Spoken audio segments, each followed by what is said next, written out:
They say the road can do strange things to a man. Long stretches of asphalt under an endless night sky, the hum of tires on the road, the monotonous purr of the engine. It can get to you, make you see things, hear things. But what I saw on that moonless night out on Route 66 wasn't some trick of my tired mind. It was real as the fear that still gnaws at me whenever I'm alone in my rig. It was supposed to be a routine haul, just another long stretch through the Nevada desert, transporting steel beams to a construction site up north. I'd done the route more times than I could count. Usually it was a straight shot, grab a coffee, put on some music, and zone out till I hit my destination. But that night, things felt different. Maybe it was the moonless sky, the kind that feels like a thick, suffocating blanket, swallowing everything. Or maybe it was the silence, thick and heavy, pressing in from all sides, broken only by the low growl of my truck. I'd been on the road for hours, fighting off the kind of drowsiness that creeps up on you. Slow and insidious. My eyes burned, but I didn't dare close them. I knew that if I did, even for a second, I'd be out cold. I reached for my coffee, took a swig, and nearly spat it out. It was lukewarm and bitter, more like sludge than anything else. I was just thinking about pulling over for a fresh cup when I saw it. A flicker of movement in my peripheral vision, barely there, but enough to make my heart skip a beat. I squinted, trying to make out what it was. There, up ahead, on the side of the road, a lone figure, silhouetted against the inky blackness, a hitchhiker, thumb outstretched, standing eerily still. Now any trucker worth his salt knows the code. You don't pick up hitchhikers, not unless you're looking for trouble. But there was something about this figure. I couldn't quite put my finger on it. Maybe it was the way they stood, so still, like a statue. Or maybe it was the way the shadows seemed to cling to them, even though there wasn't much light to cast any. Against my better judgment, I found myself slowing down, pulling over to the shoulder. As I got closer, the figure stepped forward, and I could see it was a woman. She was small, wrapped in a dark, tattered coat, her face obscured by a scarf pulled up around her nose. I couldn't see her eyes, but I could feel them on me, watching, waiting. She raised a hand, a silent plea, and before I knew what I was doing, I was rolling down the window. "You need a lift?" I asked, my voice sounding strange in the stillness. She nodded, and her voice came out in a rasp, barely more than a whisper. "Thank you. My car broke down. Need to get to the next town." Everything about her screamed wrong. The way she moved, slow and deliberate, like she was pushing through water. The way her words dragged, each one drawn out, as if it took great effort to speak. But I didn't question it.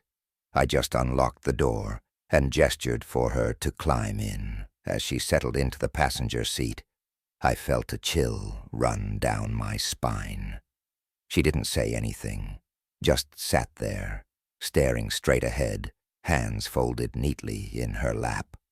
I could barely see her face under that scarf, just a sliver of pale skin, but it was enough to make my skin crawl. I cleared my throat, trying to break the silence. "So, where are you headed?" "Just the next town," she murmured, not turning to look at me. I nodded, gripping the steering wheel a little tighter. The silence stretched on, growing heavier with each passing mile. I could hear her breathing, slow and shallow, barely louder than the whisper of the wind outside. Every now and then I'd steal a glance at her, but she never moved, just sat there, still as a corpse. The road seemed endless, an unbroken ribbon of black stretching out into the void. I was starting to think I'd made a huge mistake when I noticed something odd. Her hands. They were so pale, almost translucent, like they were carved from wax. I could see the veins, dark and twisted, running beneath the skin. I forced myself to look away, my heart pounding against my ribs. I didn't know what to say, or if I even wanted to say anything. There was something wrong with this woman, something I couldn't quite understand, but could feel deep in my gut. I focused on the road, trying to ignore the growing sense of dread that was curling around my chest. But every time I looked at her, it got worse. Her hands, her skin, her eyes, those wide, vacant eyes staring straight ahead, unblinking. I opened my mouth to speak, to ask her if she was okay, but the words caught in my throat, choking me. I could barely breathe.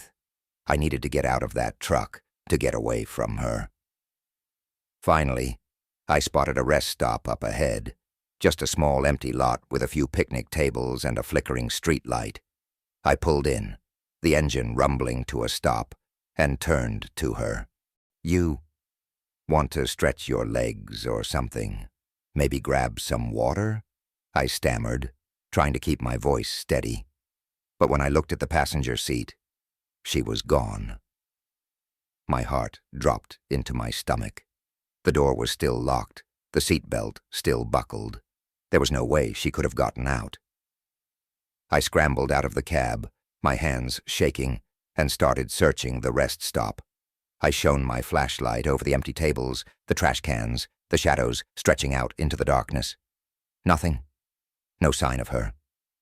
I climbed back into my truck, my mind reeling. Had I imagined the whole thing?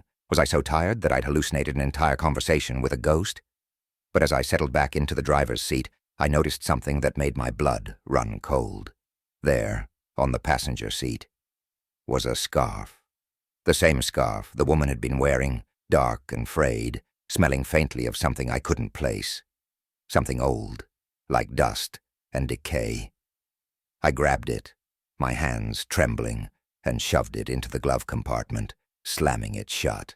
I drove straight through the night, not stopping until I saw the lights of the next town.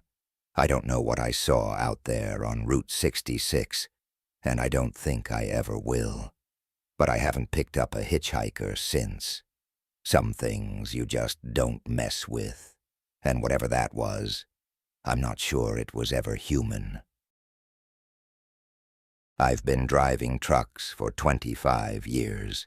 I've seen every kind of road, every kind of weather, and every kind of person.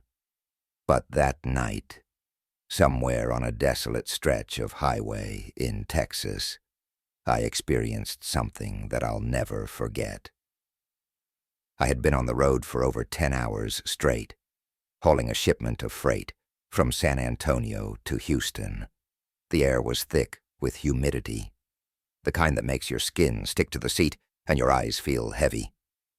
I needed a break, so when I saw the flickering neon lights of a rest stop ahead, I decided to pull in.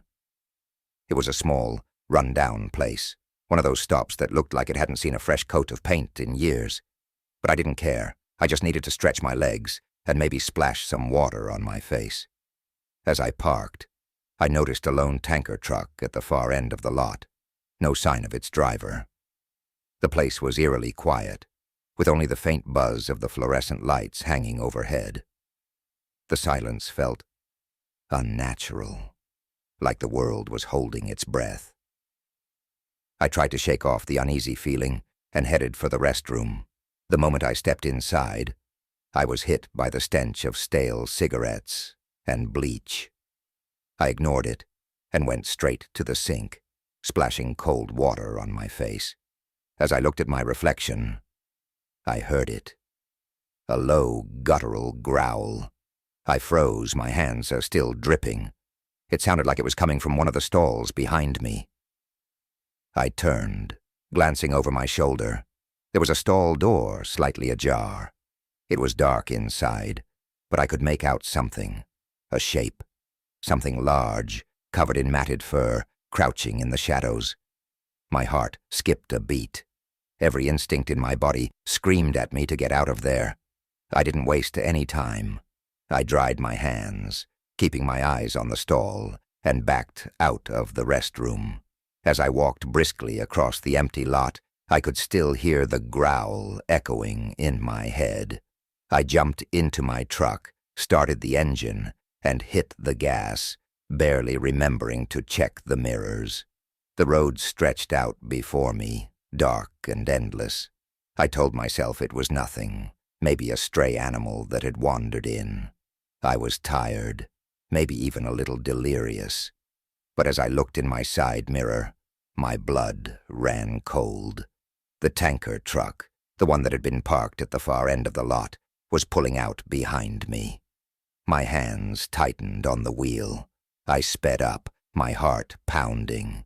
The highway was empty, just my truck and the tanker, its headlights glowing like two eyes staring at me through the dark. I kept checking the mirror, half expecting the truck to fade away, but it didn't. It stayed right behind me, maintaining a steady distance. Hours passed. I was desperate to shake off the memory of that growl, the glimpse of whatever was hiding in that stall. But I couldn't. I drove faster, trying to lose the tanker. Eventually I saw another rest stop up ahead, its parking lot lit up and bustling with activity. There were other trucks, other drivers. It looked safe. I felt a wave of relief as I pulled in and parked, surrounded by the sounds of engines and the smell of coffee and diesel. I stepped out of my truck, still shaken, but relieved to be around people again. I wandered into the small diner, planning to grab a cup of coffee and maybe calm my nerves. As I scanned the crowd of truckers and travelers, my eyes landed on a man sitting alone at a booth, a cup of coffee in his hand. He was staring straight at me, and I recognized him immediately. It was the driver of the tanker truck. He looked exactly the same as he had in my mirror, same cap pulled low over his eyes, same blank, empty expression. He didn't move. He just watched me, his eyes following my every step. I hesitated, every nerve in my body screaming at me to turn around and leave. But something inside me needed to know. I had to ask him. I approached his table, my legs feeling like lead. "Hey," I said, my voice barely louder than a whisper. "I saw you back at that last rest stop, the one a few miles back. You left right after I did." The man didn't blink. He didn't even move. He just lifted his eyes to meet mine, and for a moment, I could have sworn they glowed. "There's no rest stop for 100 miles, he said, his voice low and gravelly, like the growl I had heard in the restroom. "You must be mistaken." I felt my stomach drop. My mouth went dry, and I stumbled back a step, nearly knocking over a chair. I didn't understand. I had been there. I had seen the tanker truck parked at the far end of the lot. I had heard something. "No, I started, but the words died on my lips. The man's expression didn't change. He just stared at me, unblinking, like he was waiting for something. I turned and rushed out of the diner, my mind reeling. My hands were shaking as I climbed back into my truck, fumbling for the keys. I had to get out of there. I didn't care where I was going. I just needed to drive. As I pulled out of the lot, I glanced in my rearview mirror one last time. The tanker truck was still there, parked at the far end, its headlights off, as if it was waiting. And I could have sworn I saw the driver, standing beside it, watching me drive away. I don't know what I saw that night. I don't know if I imagined it, or if I was just too tired to think straight. But ever since then, I've been looking over my shoulder, expecting to see that tanker truck, those headlights glowing in the dark, following me down some endless stretch of highway. And sometimes, late at night, when I'm out on the road, I think I hear it again, that low, guttural growl echoing from the darkness behind me. The mountain roads of Colorado aren't for the faint of heart, and I learned that the hard way. My name's Ben, and this was my first solo run. I was hauling a load of lumber through the Rockies, navigating the narrow, winding roads that seemed to twist forever, cutting through the misty night like a knife. I thought I was ready. I thought I could handle it. But nothing could prepare me for what I'd encounter out there. The air was cold and thin, the kind of cold that seeps into your bones no matter how many layers you wear. My hands were clamped tight around the steering wheel, knuckles white, as I tried to focus on the road ahead. The fog was so thick, I could barely see past my headlights, and it felt like the darkness was closing in on me. The only sounds were the hum of my engine and the occasional crackle from the CB radio. Just me, the road, and the fog. Then, I saw him. I was rounding a tight bend, my headlights barely cutting through the dense fog, when a figure appeared in the middle of the road. I slammed on the brakes, the tires skidding, squealing, struggling to grip the slick pavement. The truck lurched to a stop, just a few feet from the man. I couldn't see his face clearly, but he was standing there, completely still, staring at me. His dark coat flapped slightly in the wind, and the mist swirled around him like it was alive. I leaned out the window, my heart pounding so hard I could barely speak. "Hey, you okay? Do you need help?" My voice echoed into the night, trembling more than I'd like to admit. But he didn't move. He didn't say anything. He just stood there, staring at me with eyes that seemed to pierce right through me, burning into my soul. I felt a chill run down my spine, colder than the mountain air, and every instinct I had screamed for me to get the hell out of there. I put the truck in gear and floored it, the engine roaring as I sped away, leaving the figure standing in the rearview mirror. I kept glancing back, expecting him to follow, but he was just gone. I let out a shaky breath, trying to convince myself it was just my imagination, that the fog was playing tricks on me. But deep down, I knew better. The road ahead was winding, endless, and I felt like I was driving through a nightmare that wouldn't end. I rounded another bend, trying to shake off the eerie feeling, and there he was again. The same dark figure, standing in the middle of the road, waiting for me. I swerved hard, my heart leaping into my throat, and the truck fishtailed on the wet pavement. I managed to regain control, but my hands were shaking, and I could barely breathe. I kept driving, trying to focus on the road, but I couldn't get his image out of my head. The way he stared at me, like he was trying to tell me something, or maybe warn me. I didn't want to know. I just wanted to get off this mountain, away from whatever was out there. I don't know how long I drove, but it felt like hours. The fog was thicker than ever, and the road kept twisting, winding, dragging me deeper into the mountains. I kept glancing in the rearview mirror, but the figure was gone. Or so I thought. Just when I started to think I'd imagined the whole thing, I saw lights in the distance, a small town nestled in the valley, and for the first time that night, I felt a sliver of hope. I was almost there. I could make it. I glanced in the mirror one last time, just to be sure, and my heart stopped. He was there, in the back of the truck, staring at me through the mirror. His eyes locked onto mine, unblinking, and I felt frozen, paralyzed, unable to move or think. I don't know how long I stared back, but when I finally snapped out of it, he was gone. I slammed on the brakes, nearly sending the truck skidding off the road, but when I looked around, there was no sign of him, just the fog, thicker and darker than before. I pulled into a truck stop at the edge of town, my whole body trembling. I stumbled out of the cab, barely able to stand, and made my way into the diner. The warm lights felt like a lifeline, and I collapsed into a seat at the counter, desperate for some kind of comfort, some proof that I wasn't losing my mind. The waitress poured me a cup of coffee, but my hands were shaking so badly I could barely lift the mug to my lips.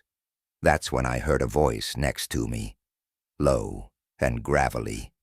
"You saw him, didn't you?" I jumped, almost spilling my coffee, and turned to see an old trucker sitting next to me.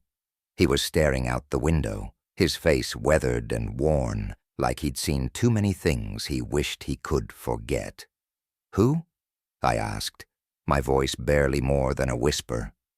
"The man in the road," he said, still staring out into the night. "I've seen him too. So have a lot of us who drive these roads. They say he's a ghost. A trucker who died up here years ago. Went over the edge on a night just like this, when the fog was thick and the road was slick." I felt my blood run cold, and I glanced out the window, half expecting to see the figure standing there, watching me. But there was nothing. Just the darkness and the fog. I don't understand," I stammered, my mind racing. "Why would he—" The old trucker finally looked at me, his eyes dark and sad. "He's lost," he said. "Still trying to find his way home, I guess. Or maybe he's trying to warn us, keep us from making the same mistake he did." I sat there, staring into my coffee, trying to process what he was saying. It didn't make any sense, but at the same time it felt true.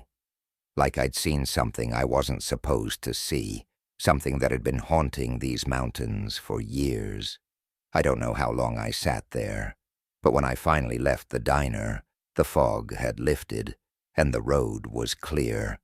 I made it to my destination without seeing the figure again, but I still think about him.